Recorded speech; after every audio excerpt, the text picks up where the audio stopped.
Jeune homme, un jour vous serez comte d'Auckland à la suite de votre père. Et il est donc capital que vous appreniez la structure militaire et politique de notre grand pays. Depuis votre cour, ici à Ergig, vous régnerez sur la province d'Auckland. Cette carte en montre les frontières. N'oubliez jamais, votre premier devoir est de gouverner et de protéger votre peuple. De plus, vous savez déjà que votre titre complet sera celui de comte électeur, ce qui vous apporte une responsabilité encore plus grande. Vous siégerez au Conseil impérial, avec les 14 autres électeurs. Vous rappelez-vous qui sont ces gens importants? Les comtes d'Averland, du Midland, du Narland, d'Osterland, d'Ostermark, du Reckland, du Stirland, du Talabecland et du Wissenland. Avec le grand théologiste de Sigmar, les deux archidiacres de Sigmar et le grand prêtre Ulrich Et l'ancien du Mout. Dorénavant, ne l'oublie plus. Car son vote compte autant que le tien. Et il serait fâcheux de causer un incident diplomatique. N'est-ce pas? C'est au Conseil que reviendra la tâche ardue d'élire un nouvel empereur, lorsque notre souverain, Karl Franz du Reckland, quittera ce monde pour rejoindre de tout-puissants Sigmar. Cette élection est un délicat jeu de diplomatie, de politique et d'intrigue.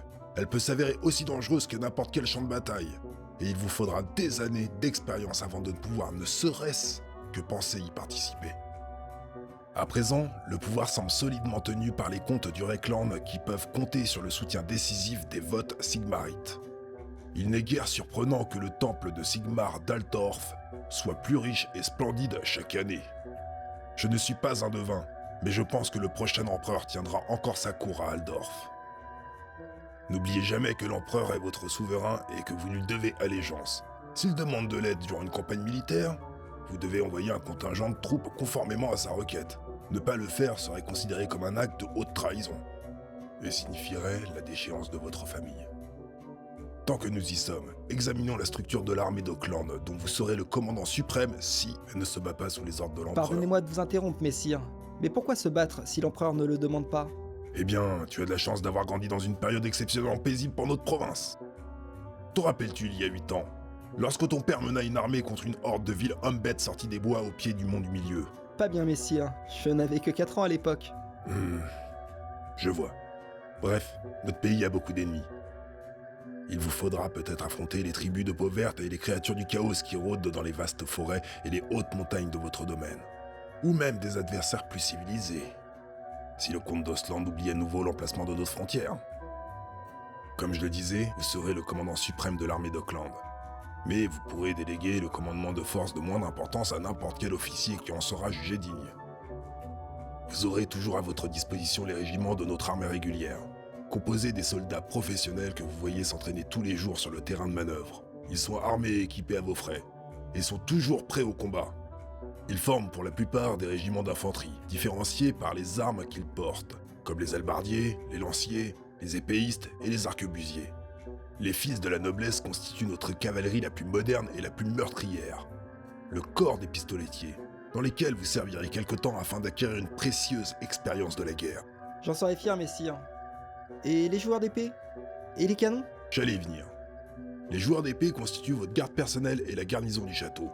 Ce sont vos meilleurs hommes, des vétérans qui ont juré de donner leur vie pour vous protéger. Ils portent les meilleures armes et armures que nous puissions acheter, commandées spécialement à la guilde des forgerons nains. Le train d'artillerie du comte vient quant à lui de ma ville natale de Nuln, et peut déployer un bon nombre de canons et de mortiers conçus par les ingénieurs. Vous pouvez aussi compter sur l'école d'artillerie pour essayer des armes expérimentales. J'ai entendu dire qu'elles étaient assez efficaces lorsqu'elles n'explosent pas. Si vos troupes régulières sont trop peu nombreuses, vous pouvez faire appel à la milice, les troupes irrégulières, dont le gros est normalement constitué de régiments hétéroclites appelés les franches compagnies. Un ramassis d'aventuriers, de canailles et de vauriens indisciplinés, mais assez bons combattants. De plus, les trappeurs des bois du Nord sont d'excellents éclaireurs. Et on trouve toujours des arbalétriers tiléens à la recherche d'un emploi. Si vous désirez un soutien un peu plus fiable, vous pouvez faire appel aux chevaliers d'or le plus proche, à quelques jours à peine au nord d'Ergig, et celui des chevaliers de la montagne d'argent, qui sont maintes fois venus à notre aide par le passé.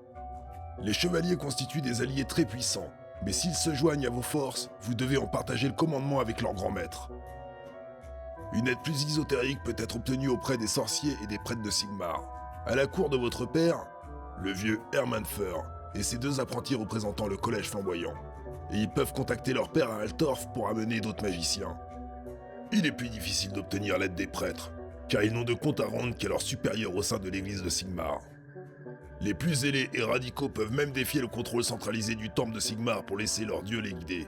Vous pourrez cependant toujours compter sur eux, à chaque fois que vous aurez à combattre le chaos sous une forme ou une autre. Enfin, ne sous-estimez pas les bandes de fanatiques religieux désespérés qui parcourent l'Empire en se châtillant eux-mêmes et en annonçant la fin du monde. Les gens les appellent les flagellants, et ils n'en sont pas moins étranges. Leur présence n'est certes pas très bénéfique pour le moral des troupes, mais ils se battent avec une force et une férocité de démons. C'est tout pour aujourd'hui. J'espère sincèrement que vous n'aurez pas besoin de vous servir trop tôt de ce que je vous ai renseigné aujourd'hui. Allez maintenant, c'est l'heure de votre leçon d'escrime.